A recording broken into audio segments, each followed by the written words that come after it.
The only possible and correct way to make a successful adaptation of a popular video game is not to replicate it as much as possible. The whole gameplay experience that players go through is not suitable for the viewers of the show, because movies and TV series are built by completely different laws. Still, in the series we can observe gameplay mechanics that are also present in the original game. Some of them really move the plot along, and some are made just for fun, as nice reference. Let's take a look at them. The first mechanic is loot. Personally, the whole scene of Joel killing the turned old lady, there was only one thing I was worried about. This. Yes, Joel threw away the murder weapon and didn't pick it up. Any player of Last of Us is well aware that this is not how things are done in the game. And that's the first interesting detail. It's all about the fact that at the very beginning of the series, in 2003, Joel is not yet fully aware what's going on in his world. He literally has no survival experience. He doesn't understand all the danger and the importance of resources. Plus, of course, he was in shock. But at the end of the series, when Joel has been actually living in his new reality for 20 years, things are different.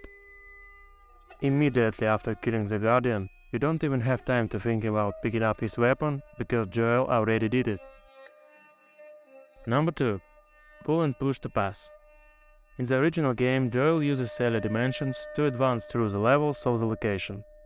He can use her to open locked doors, and also this mechanic was often used in the story to separate the characters and make a suitable threat for them.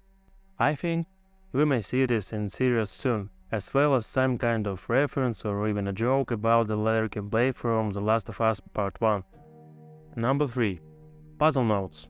If you are the kind of player who wanted to learn as much as possible about the world of Last of Us, you probably genuinely rejoiced when you stumbled upon strange notes that could tell you about the lives of characters you'll never encounter in the game itself.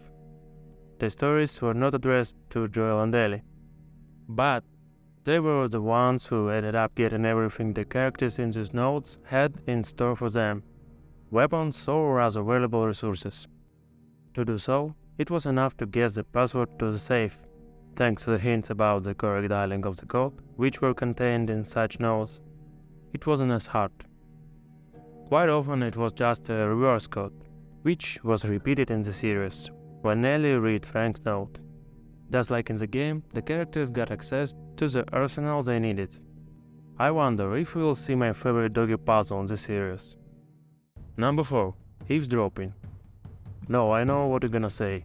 Tells more that they use sight and other senses, but the eavesdropping mechanic is one of the key mechanics of the fight scene in the game. And even though we didn't see in the show, and thank God, how the characters can see through the walls by hearing, but we did see the direct use of this mechanic.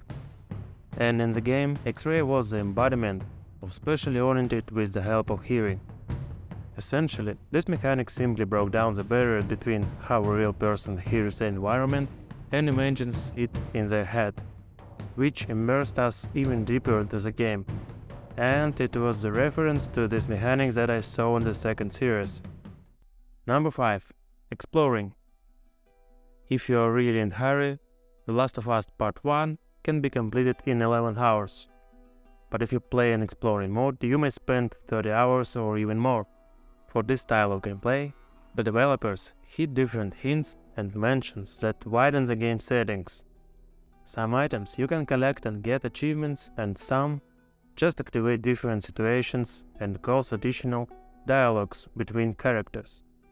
In any case, all of this significantly deepens the player during the passage, allows him to feel the love which the developers have approached their work. And besides, it also brings out the characters themselves better. So, we see that Ellie in the series is essentially a player. She is an exploratory rebel, who doesn't like to just go quickly and quietly from point A to point B. She's bound to look and touch things that probably shouldn't be looked at and touched. But let's not judge her harshly.